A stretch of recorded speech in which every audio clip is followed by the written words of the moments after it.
Hello everyone, my name is Xavier from APLF from Hong Kong and I'm the host of today's webinar. I would like to welcome everyone and hope you are staying safe and sound, no matter which country are you in, whether you are watching this webinar from your home or office right now. The pandemic has forced us to change the way we live and to work, so we must stay connected. For many under lockdown, it is the best time to learn and share. In the following weeks, we will invite speakers from the leather and fashion industry to share the viewpoints with you. So please stay tuned for on our websites and social media platforms. If you have any questions during the webinar, please type in the Q&A box at the bottom. You will see this icon at the bottom on the screen and we will reply you on live and type the answer.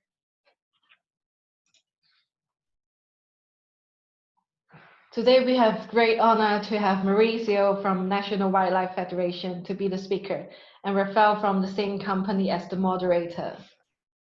The International Wildlife Conservation Program combines the expertise in the fields of natural resource to advance market-based solutions and public policy to eliminate the loss of tropical forests around the world. So let's welcome Mauricio and Rafael.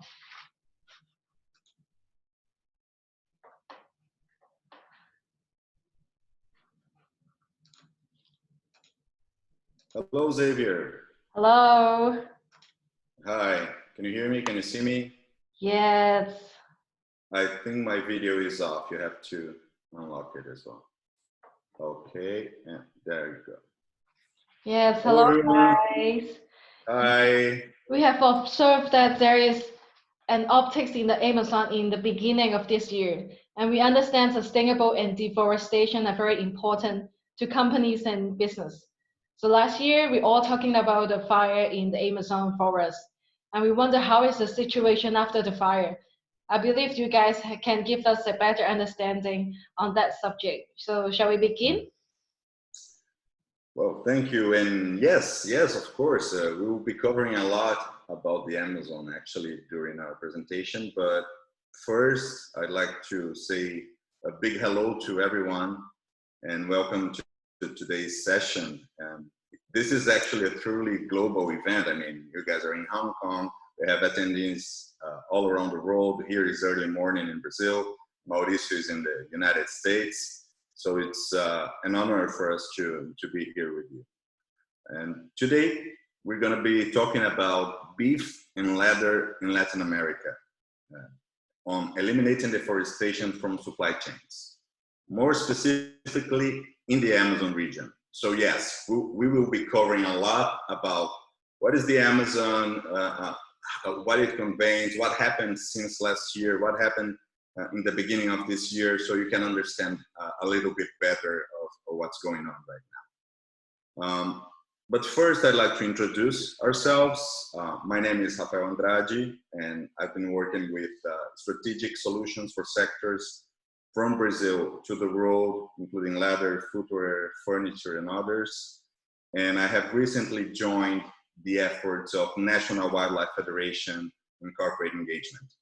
And today with me, our keynote speaker, Mr. Mauricio Bauer, is part of the National Wildlife Federation's team, and he is a senior corporate engagement specialist.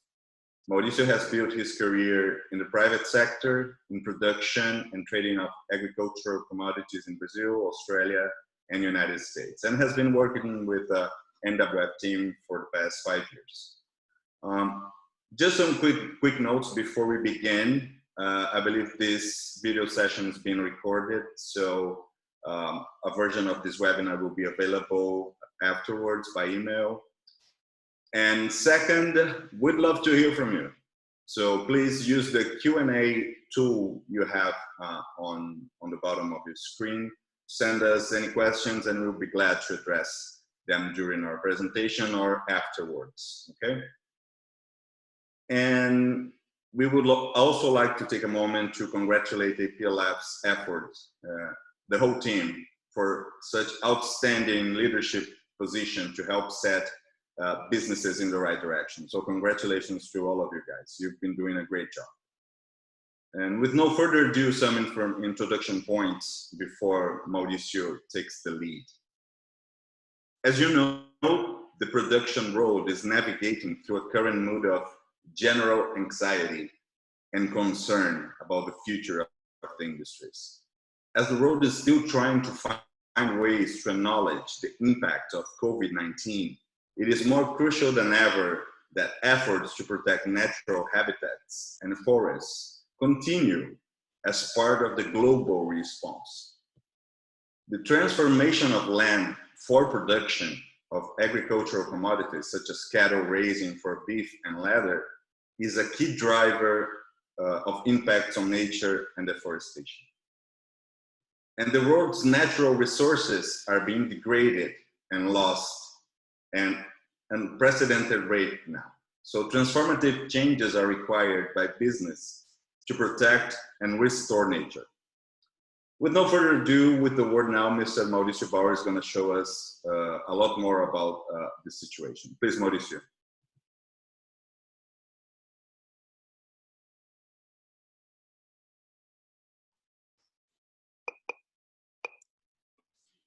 Good morning, everyone.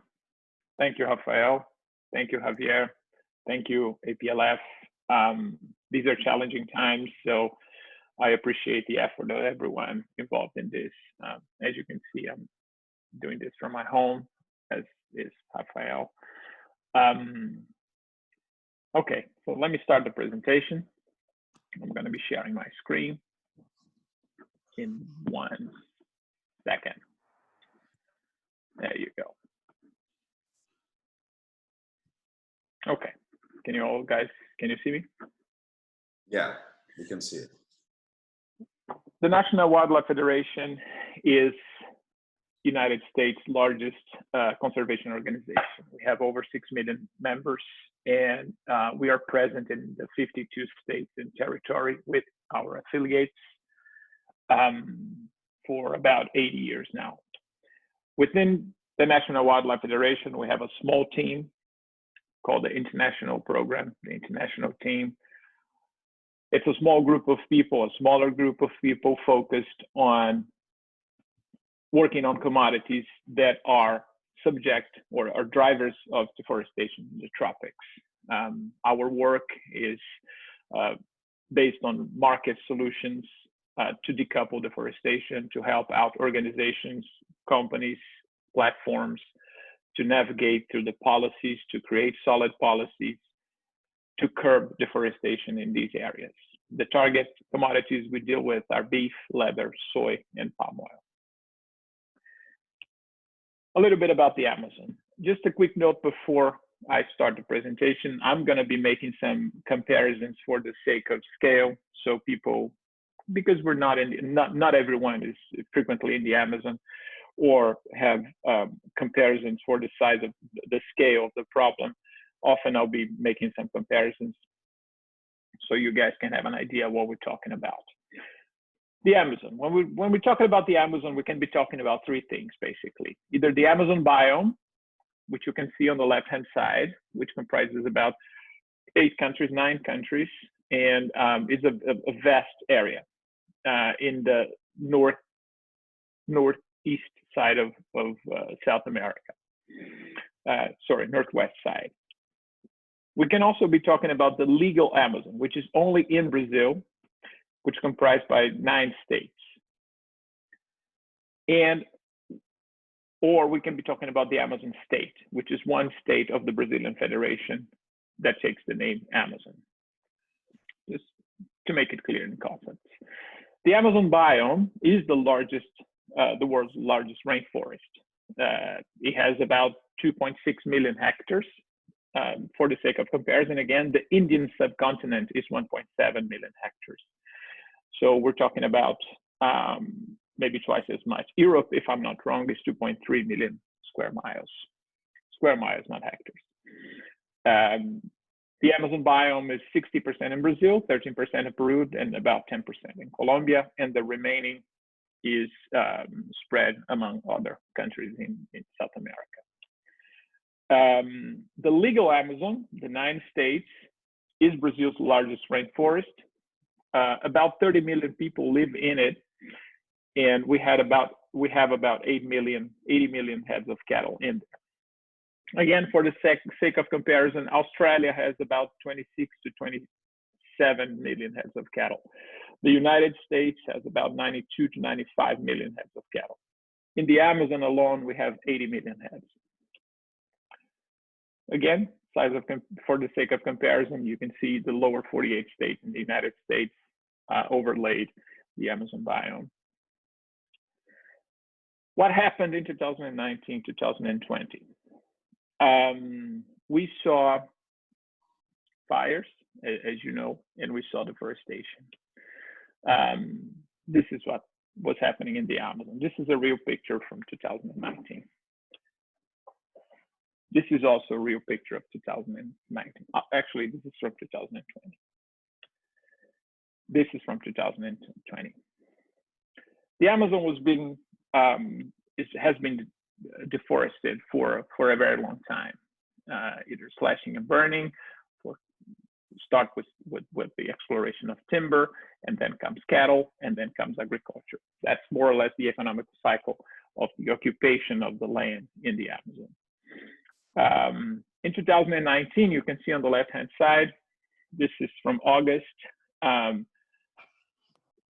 In the last 48 hours when this picture was done, in August 30th, you have a massive increase of fires.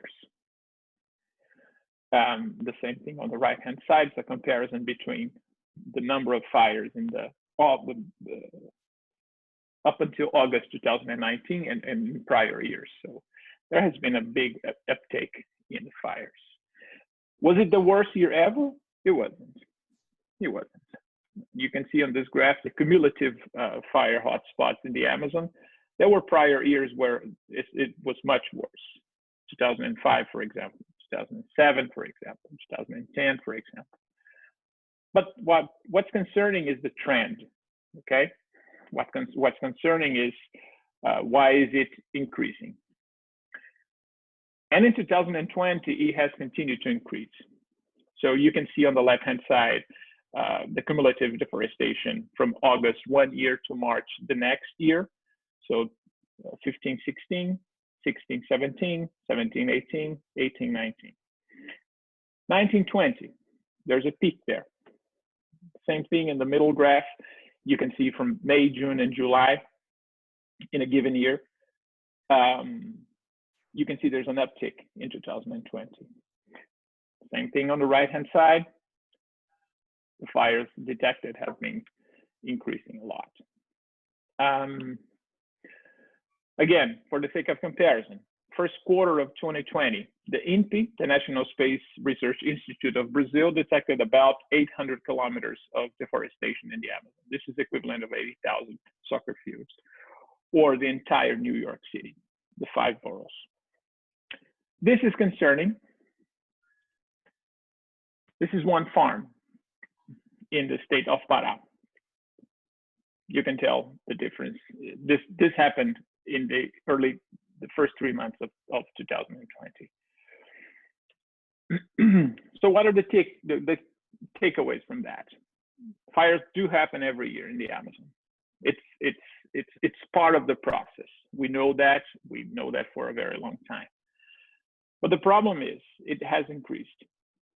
And Mauricio, just one question, yeah. Just one observation. Sure. And we know that we are not in the dry season yet. We're still in the wet season in the Amazon, and deforestation has rose on those levels. So that's correct. Right? Yeah, so that's correct.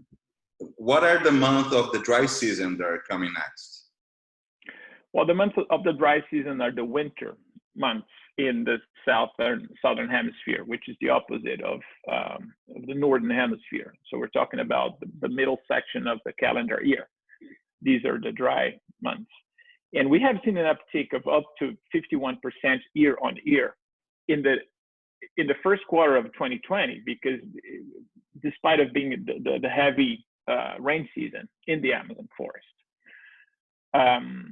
Cattle ranching is the biggest driver of deforestation. There's a political scene in place in Brazil early 2019, a new political party took office in the presidency of Brazil, and it is of a right-wing orientation, more conservative. For the last, since 2002, 2003, up until 2018, the party in place in power in Brazil was more of a left-wing orientation. And among the measures that this new party took to demonstrate they were actually different from the previous administration was to put in place some rhetorics, some policies that had not necessarily the best impact in the efforts of curbing deforestation in Brazil. So the environmental regulations were loosened. There is an anti-foreign, anti-interference rhetoric in Brazil. So we don't want the gringos to tell us what to do. We don't want the world to tell us what to do. Brazil is a sovereign nation, and we can do whatever we want. This is in place in Brazil currently. There are economic factors that are important for this transformation of the use of land in the Amazon. So basically, nobody will deforest the Amazon for their own pleasure. There are economic incentives in place for them to do that. The forest is worth more, the land is worth more without the forest on top of it than it is with the forest on top of it. So that's why there's an incentive. These incentives need to be replaced. These incentives need to be recalibrated. Having said that, there's a division in the agribusiness economy because this transformation, this increase in deforestation in Brazil, they do have a negative impact globally. So the world, the eyes of the world are looking at Brazil in a way that's less positive than ideally. The agribusiness community, Brazil exports a large amounts of their agricultural products, and countries are starting to question this has an impact, the economic impact in the actors exploring the agribusiness in Brazil. So there's a division in the agribusiness community in Brazil.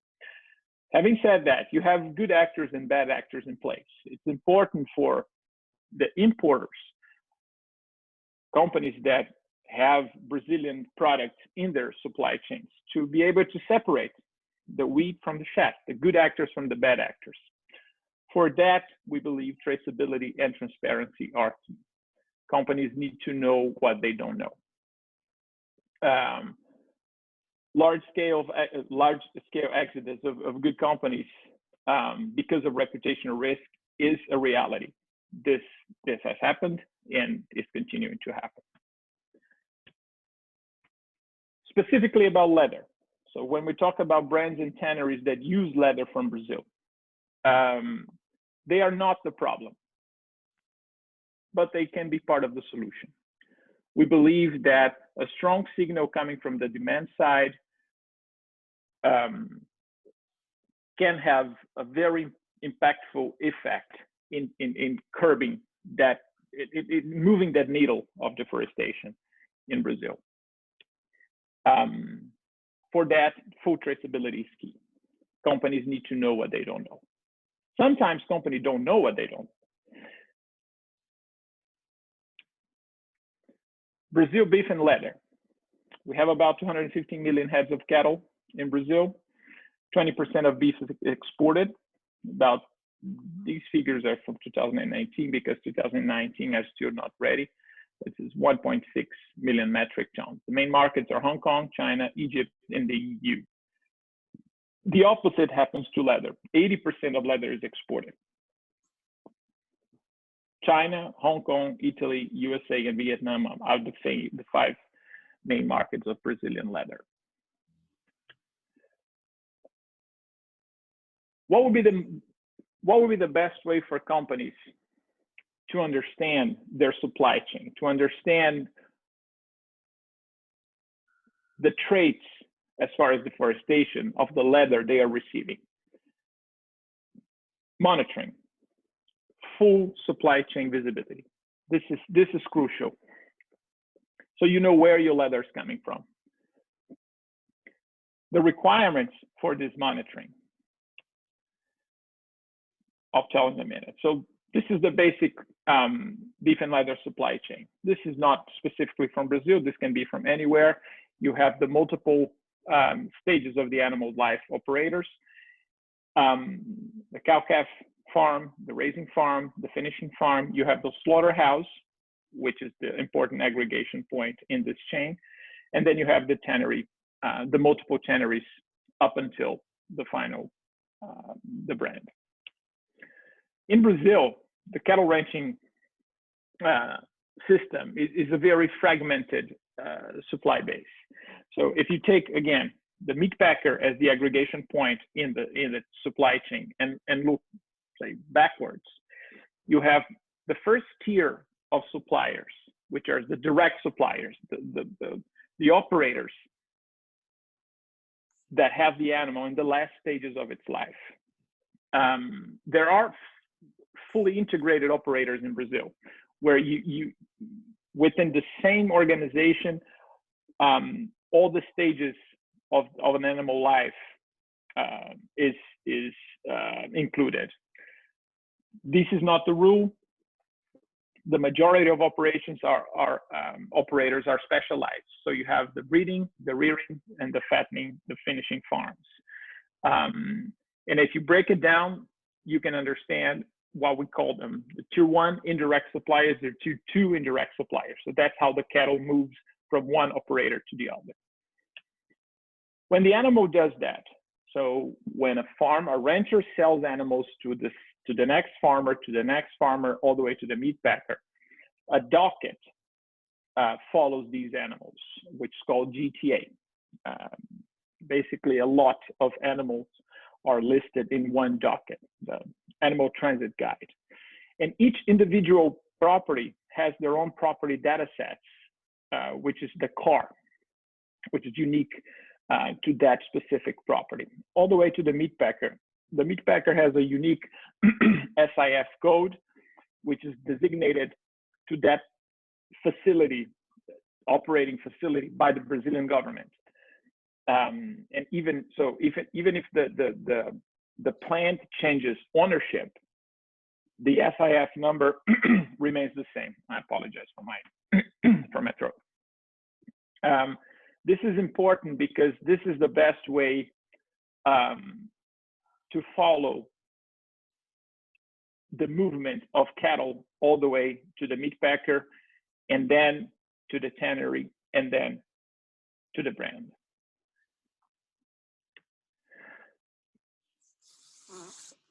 Currently in Brazil, only a section of deforestation is covered by the monitoring systems utilized by the meat packers. So meat packers are obliged by law to monitor indirect suppliers. And that covers data shows us that covers about 41% of the deforestation in the Amazon. So the current capabilities of the monitoring systems only gives visibility to a section of the production cycle in Brazil. This is not ideal. This is not ideal because that doesn't give confidence to companies that the products they're buying complies with the deforestation commitments, with their purchasing policies, with their public announcements. The ideal scenario would be traceability tools that will link direct and indirect supplying ranches, correlating individual, and so each individual animal would be correlated to properties. This has been tried in Brazil, but the sheer scale of the Brazilian herd and the costs involved are somehow prohibitive. The SysBOV is one of those systems. It was developed to attend the European Union Hilton quota exports. It's a third-party certification. Basically, the Brazilian government certifies companies to implement that system. It uses an ear tag, as you can see in the picture, with the number and the CAR, the property registry data set. And so far, it only covers a limited number of animals, about 9 million heads, out of 215 million animals, the entire Brazilian herd. The traceability tools that are currently in place in Brazil, utilized by meat packers, are cloud-based tools that provide the meat packers with visibility in their supply chain, linking lots of animals to supplying ranges. These are some of the operators. These are some of the companies that provide such a system, such a service. We have developed one of them, which is VisiPack, which is not a full system, which is an add-on tool, and I'm going to be talking about it now. VisiPack translates loosely in visualizing the cattle ranching in Brazil, visualizing pecuária. It's an add-on traceability tool, a plug-in that works alongside the existing monitoring systems used by the companies that I showed you before, and provides the cattle sector with enhanced supply chain visibility and monitoring to extend the monitoring systems into the indirect suppliers. So there was a technical challenge in place up until November last year. VisiPack was developed. We were demonstrating, NWF, the University of Wisconsin, and other partners are demonstrating that this technical challenge was overcome. This is just some information for the sake of you seeing how does the cattle rancher can register their property into the Brazilian open databases of the property data sets. On the bottom left-hand side, you can see an area that is mandatory to be preserved, and then the rancher can highlight that area that's been preserved, and the Brazilian auditing system, government, will compare satellite images year by year to assess as to whether or not this area was actually preserved or not, and to take measures in case it was not. The same thing on the right-hand side, you can see the boundaries of an area that should be preserved in a given farm. So this is, it's an interesting system in the Brazilian, from the Brazilian government, similar to filing your taxes or something like this, but then you can include multiple data about the property. So with the increased monitoring, extending it to the tier 1 indirect suppliers, about 89% of deforestation in the Amazon would be covered. So the meat packers would extend their visibility into the supply chain and would be 89% covering the deforestation in the Amazon. That's really, really relevant at this stage because you almost double your capability by plugging in an add-on tool. We believe that the remaining 11% will happen naturally as this becomes the market trend, and then when the benefits are perceived by the market actors. So just to summarize, integrating VisiPack into a meat packer monitoring system, you could help companies to have more assurances on the delivery of their deforestation commitments for beef and for leather. Now, I want to talk a little bit what's going to happen to the world after the COVID-19. The COVID-19 pandemic will end at some stage. We're taking measures now to protect ourselves. We're taking measures now to survive when this is over. I'm talking about companies here. But we believe it's time for companies to start preparing with a risk management strategy for the post-COVID world to minimize their exposure. Companies will be rebuilding their customer base. You're going to be resuming their operations. We're going to be resuming, rebuilding their place in the market. And they would not be able to afford any risk. It's going to be a very intense and somehow fragile moment for companies globally. Reputational risk is something that can damage a company very much. And as I told you before, as you saw, deforestation in the Amazon is continuing at a high rate. When the pandemic of COVID-19 subsides and other news come to the headline, this new situation in the Amazon will affect companies. It will get back to you guys. So our suggestion is for companies start for the post-COVID world with a strong strategy that produces. One of the best ways to do that is to craft a solid and verifiable raw materials traceability requirements in their sourcing policies, incorporating criteria into their sourcing policies that can hedge them. They can be verified, auditable, and demonstrate a commitment of this company, projecting an image to the market, to the consumers, that these companies are not doing business as usual as it was happening pre-COVID-19. Some of the examples, we have been doing this for a long time, and we're here to help companies to navigate into this, to help them to construct their commitments, to help them to put in place policies that will address the situation in a science-based, fact-checked way. Some of the examples of language that, sorry, go ahead, Rafael. Just to clarify for the audience, let's say that I am a brand or a tannery, and I am concerned about the visibility of my supply chain, right?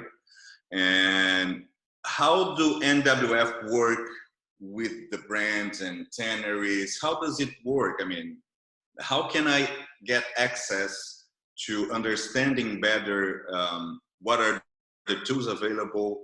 How can I operate? Is there a way that NWF can help these companies directly? You can give a little bit of how NWF operates together with the companies.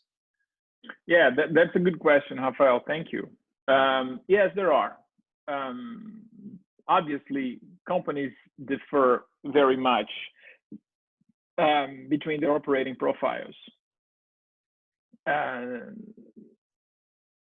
The way their supply chains are designed, the way their supply chains are set up, and the degree of knowledge in each of these organizations about their supply chains varies a lot. So there are many ways that we can go about it, but the first one would be, as I said before, to know what you don't know. So a supply chain assessment, I would say is the first step, to understand where does your raw material come from? What's the level of exposure to deforestation of your farm, of your company? The second step is, well, now we know what we don't know. So what we're going to do about it? Let's break it down and understand how can we tackle. Do we have a solid policy in place that addresses these situations? Do we want to work in place with our suppliers, directly with our suppliers?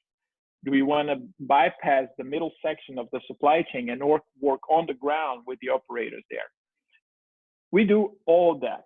NWF has partners in Brazil and internationally that work directly with midstream actors, with on-the-ground actors, to try to understand and to resolve these situations for companies. So these are some of the examples of the language that we recommend companies to adopt. Again, more than happy. We're more than happy to assist companies in this. We're available for that. We understand that companies, tanneries, brands, meat packers, being part of the solution is about collaboration. Is about working, educating, demonstrating what's the best way forward with a science-based, data-checked approach.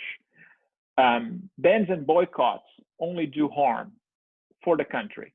It does sort out the problem of the company immediately because they remove Brazil from their supplier base. But when you do that, you create a temporary vacuum in the marketplace in Brazil.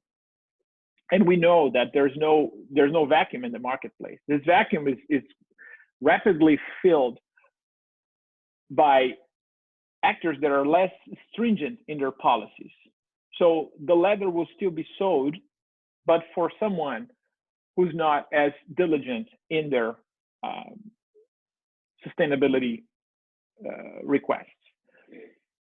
So collaboration is the key here. Being part of the solution is about being on the ground, working with the good actors that are operating there. This is the Amazon in the back. This is some of our partners in Brazil that we work with. And thank you. And one of the good analogies that you were just mentioned, Mauricio, is that let's say that you fall and you break your arm. You could either take a pain medication just to make the pain go away, but that wouldn't take care of the problem. You would still have a broken arm. You need to go to a doctor and maybe have surgery and understand how that works and get everything covered. So I understand that the position from NWF is changing for the better together with the companies, right? So that's the Yeah. Basically, we understand that sometimes companies they don't understand how powerful they are, how powerful a strong signal from these companies upstream their supply chain has such a transformational power. And this is the theory that we operate with. So empowering companies with strong sustainability commitments in transforming the supply chain all the way to the South America market. That's great. And we have a question from Mr. Michael Duck. First, very good to know that you're following us, Mr. Duck. Sure. He's asking if we can advise any names of brands who we are currently using our solution and that are we working with. Can we give us some, for the audience, some of the names of the actors that we've been working together with? Michael, thank you so much for your question. I would love to, there's nothing I would love to do more than that. But with all the companies that we work with, we have NDAs in place. So we have confidentiality agreements to protect sensitive data that these companies share with us. So unfortunately, I can't review the names of the companies that are working with us. I can say, what I can say is our companies, I'm using deliberately the plural here. There are multiple companies working with us on that, adopting the tool, and companies that are positioned in different points in the supply chain. So we have companies that are in the early stages of production, midstream actors, and companies that are consumer-facing companies. I'd be more than happy to have a phone call with you and we can talk a little bit more about that. But unfortunately, I can't disclose the name of these companies because we have NDAs in place to prevent. Thank you. Yes, and we have another question from Mr. Peter Lee. He's asking if any furniture brands are using our solution? Mr. Lee, yes, there are. There are. An interesting question about the furniture sector, because our vice president within our organization, she is chair of the board of FSC, the Forest Stewardship Council. And furniture companies, they are in the intersection of these two commodities, so wood and leather. So the work with them is more complete. So we encompass two different commodities, which are in the area of our expertise. So the answer is yes. Yes, great. I don't know if there's any further questions. I've been told we have, I don't know how many minutes left. So I'm gonna go through, oh, there's another question here. Okay, two questions actually.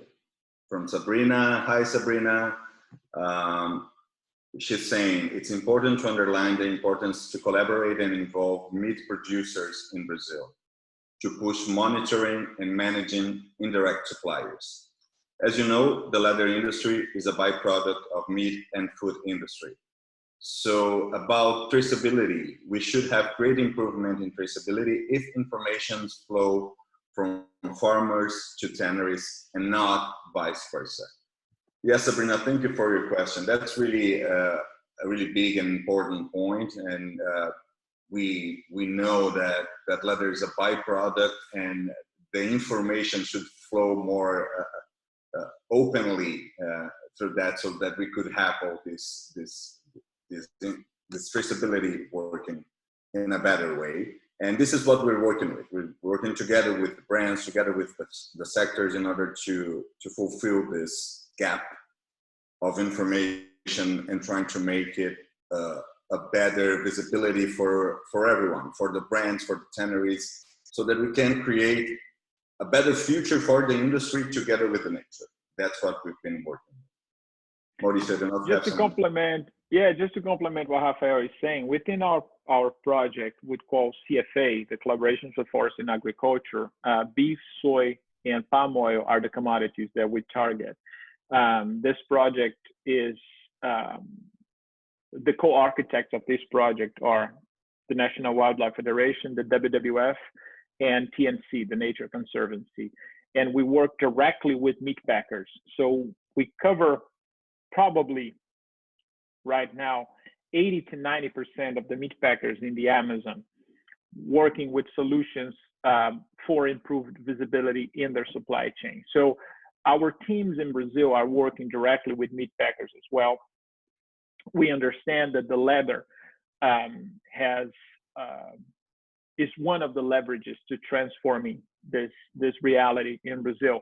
Beef is another very important subject, and also the financial sector. So unlocking financial mechanisms from financial institutions for the good environmental services from farmers, from companies, from meat packers in Brazil is an also important line of work that we have within CFA.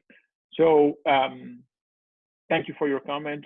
We are fully aware of that, and you're right. It's important to emphasize the roles of leather stakeholders and beef stakeholders, and we are working with both within our collaboration. Yes, and that was Sabrina Frontini from eCheck from Italy. And Mr. Richard Smith, hey Richard, nice to see you here as well. He's asking, with deforestation running so high at 51%, do you consider that there will be international pressure to reduce this damage, especially after the expected changes of COVID-19 become apparent in the future? This is the question from Mr. Richard Smith. I do believe, Richard, yes. That's why, this is the reason why I suggest companies to start preparing for when this happens. So companies need to have solid policies in place to hedge themselves, to demonstrate that they are ahead of the game when this comes to them. It eventually will happen. Yes. Once, again, I apologize if I wasn't too clear about it, but once this the pandemic situation is resolved and it subsides, and we see other headlines in the news, most definitely the Amazon deforestation uptick will be among them, and companies will be held responsible for it. Companies that have products originated from the Amazon in their supply chains will be exposed to those comments. And we suggest companies to start preparing now for when this happens. It's a risk management strategy that could be taking place right now. I see there's another question from Jen. Sorry, Rafael, go ahead. That's right. Jan Henderson, he's asking when deforested areas are deforested. I believe you're talking about the time period, right? I see there's a previous question from him up there. What are the penalties? What are the penalties? Yes, he's asking what are the penalties and when deforested areas are deforested. Yes. The penalties are fines, heavy fines. The Brazilian prosecutors, the publicly prosecutors, are working with directly with the meat packers that have deforestation in their buying cattle from deforested farms, illegally deforested farms, and are applying heavy fines. So is the IBAMA, the Brazilian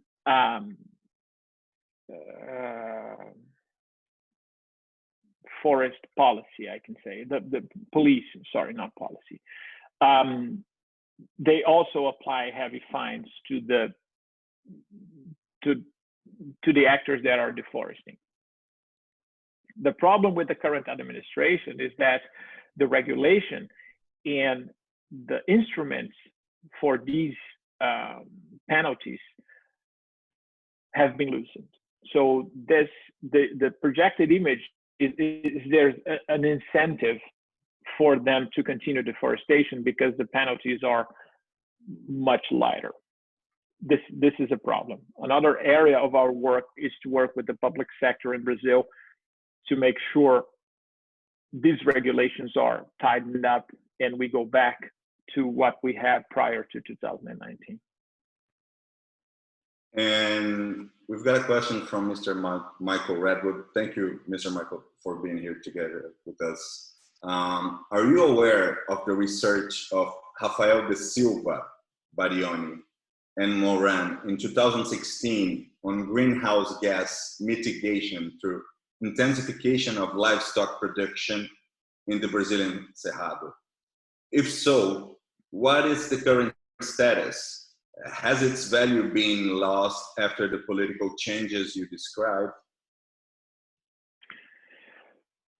Michael, I'm not aware of that specific work, although we have many scientists in our team that must be aware. The Cerrado is another biome of target biome of our work.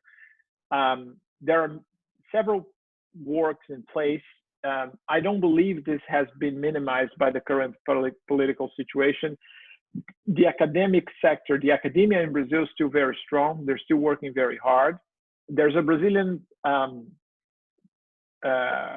research agency called Embrapa, and they are working currently on a project of what they call carbon neutral cattle. And I believe this is not only for the Amazon, this is also for the Cerrado. And I believe somehow these authors that you mentioned are involved in such a work. I'm more than happy to follow that up with you and our scientists on that to understand what's the current situation on this work. But to answer your question, it's still continuing. I mean, the academia is still, the research sector in Brazil is still very strong. Yeah, and just a remark here, it's very good to see a lot of partners all around the world together with us, and Sabrina just mentioning that is giving us the opportunity to openly mention that Italy with ECHEC and UNICH is working on deforestation and traceability with NWF in the Deforestation and Conversion Free Leather project. Yes, Sabrina.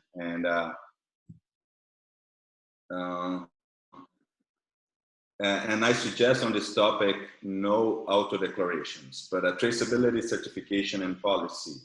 Brands want this. This is what she's attesting on the Q&A.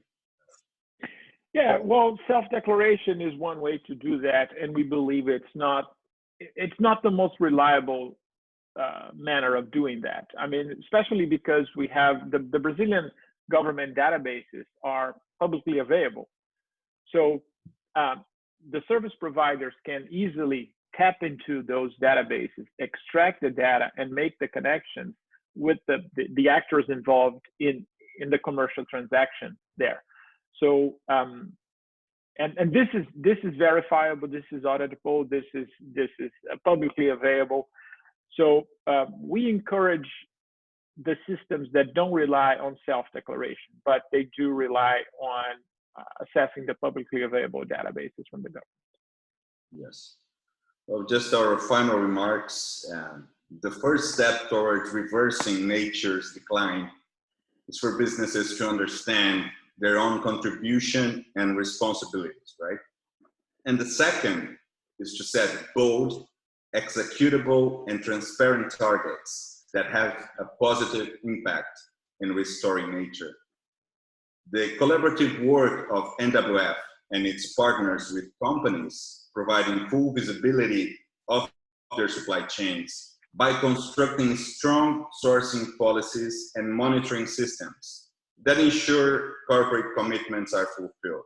So that's a little bit of what we have been discussing right now in the Q&As. And we believe in a joint collaboration with brands, tanneries, and people in our path to increase the understanding of the very mutual relationship with nature, helping companies to eliminate risks related to deforestation exposure.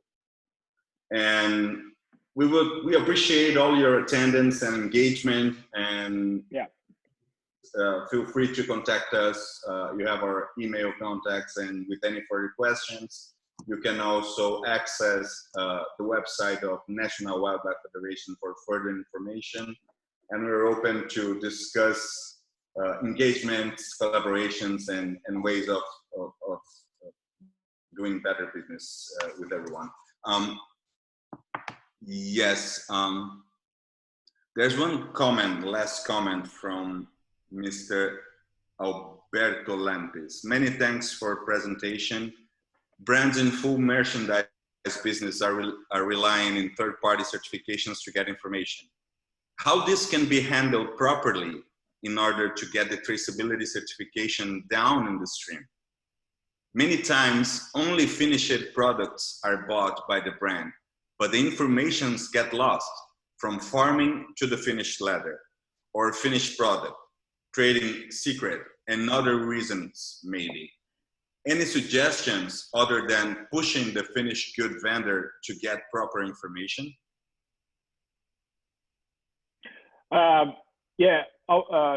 Alberto, thank you so much for your question. We are working with the certification bodies as well to straighten their auditing protocols. We have collaborations with the Italians. Sabrina is part of that. She was just mentioned here. We have collaboration with the Leather Working Group. We have collaborations with the with CSCB in Brazil. So audit. Let me just go back to the term that you use, the third-party certifications. We are working with some of these certifications. Not all of them, but the main ones we are working with them. And again, I hope this doesn't sound like a burden to the brands. This is a way to protect yourselves. So one thing is not exclusive of the other. I mean, you can create your own solid policies that go beyond the certification requirements. And you can also rely on the certification for a section of your suppliers. I mean, these things in the way we see are not exclusive, mutually exclusive. But again, each company has their own operational profile that needs to be understood in its specificities. There's no silver bullet. There's no one size fits all. So what we advocate is for companies to come to us and we can understand, we can work together what's the best way to address a specific situation. Well, thank you. Right now, I think it's back to you, Xavier. Thank you, Mauricio and Rafael, for this inspiring webinar. So, Thank you guys. if you are interested in their programs, please follow them on their social media. And we will upload this webinar to APLF YouTube channel for your sharing as well. And on the 28th of April, we have invited Dr. Andrew Gullup of ICO Group to preview the content of the Global Footwear Executive Summit with you on AI, digitalized supply chain, and smart factories. So simply scan the QR code to register, and you may find the link in the chat box. Thank you, everyone. Yeah. Thank you, everyone. Complete the survey to let us know the topics you're interested in, and we can invite those experts to speak in the future. So you can click exit the webinar, and it will direct you to the survey. And meanwhile, stay positive and let's stay connected with each other. Thank you very much. Thank you so much. Thank you. Bye. Thank you. Bye-bye.